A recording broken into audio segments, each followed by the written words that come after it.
Hey guys, I'm Aish and I'm going to tell you what happened to my snug piercing. A spoiler alert before we get into the video, I don't actually have my snug piercing anymore. I had to take it out last night, but I'm going to tell you why and what happened and how you can avoid it. I got my snug piercing at a piercer that I've never been to before. I recently moved, so this is a piercer from the area that I now live. And I was going to her for another piercing, but she had an offer, 2 piercings for £25, and the other piercing I was getting was £25 on its own. So I thought I wanted my snug done, let's get it done. She seemed really competent. I was telling her how I just qualified and I was starting to pierce and it was really exciting and all that stuff. When she went to pierce it, I thought she was just marking up and she was going to show me, but she just went straight through. And I wasn't really happy when she showed me, but I thought, well, I'll leave it in and I'll just get another one slightly higher up and then it will look like the two are opposite my tragus and it will be fine. For 2 days it was fine, like there was swelling and I was cleaning it, but you know, swelling is to be expected, especially on such a thick bit of cartilage. And then at the weekend, my ear was hurting so much. Like, it was really swollen, the balls were starting to embed. If you don't know what embedding means, usually it's because the bar is too small and the balls are like starting to go into the piercing, especially if they're quite small balls like on ear piercings. It was Sunday night, my ear was in so much pain, I'd been taking painkillers, been trying to keep the swelling down, I'd been cleaning it up and doing everything, but this bar was really starting to embed. So I thought I need to either take it out or change it. It's Sunday night, no piercing shops are open.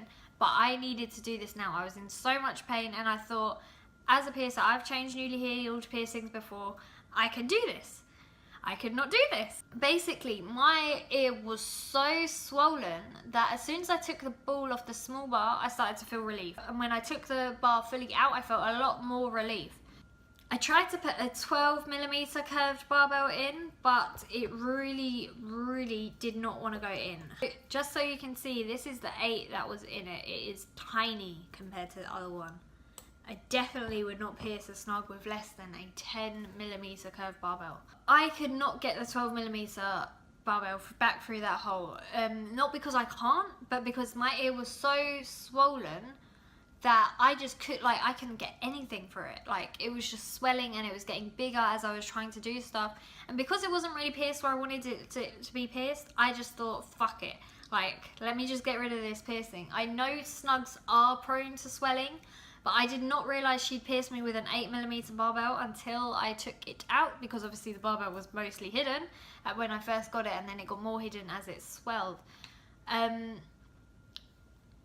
But yeah, so I've taken my snug piercing out. My ear's still quite painful. It was hurting like all the way around here and here at the weekend. But yes, I have taken my snug piercing out, and that's why this video is so close up, so I can show you. Let me just move my fringe. Can you see the hole? The holes are here. It's still quite painful. At the weekend it was like hurting all the way around the rims and on my lobes and my tragus and everything. Like, my whole ear hurt, my head hurt. It was throbbing, it was horrible. It wasn't bleeding or anything, which I can deal with, like I know what to do, but it was throbbing. She'd done the bar up really tight as well, so when I was out, whereas I would have taken it out before, but because I was out, I didn't have my forceps, which I ended up having to use to take the ball off the bar. So yeah, I've taken it out. It's still quite swollen, but it's only really hurting from here to sort of here now. It's very swollen there. I'm thinking, instead of getting it redone, to get a conch piercing opposite my tragus instead. Have to see how this heals and how the scar heals and where it heals to see whether I can do that and decide whether I'd rather get a conch piercing or get my snug redone. So that is what happened with my snug piercing. It only survived a week, not even that, to be honest. If you have a question about your snug piercing or any other piercing, drop a comment and I'll try and get back to you. You can also email us or tweet us. I'll put the information on the screen. And if you do need a different size barbell for your snug piercing or any other piercing, you can get them at hungryunicorn.com and grab 10% off by putting in the code YouTube at the checkout. Thanks for watching.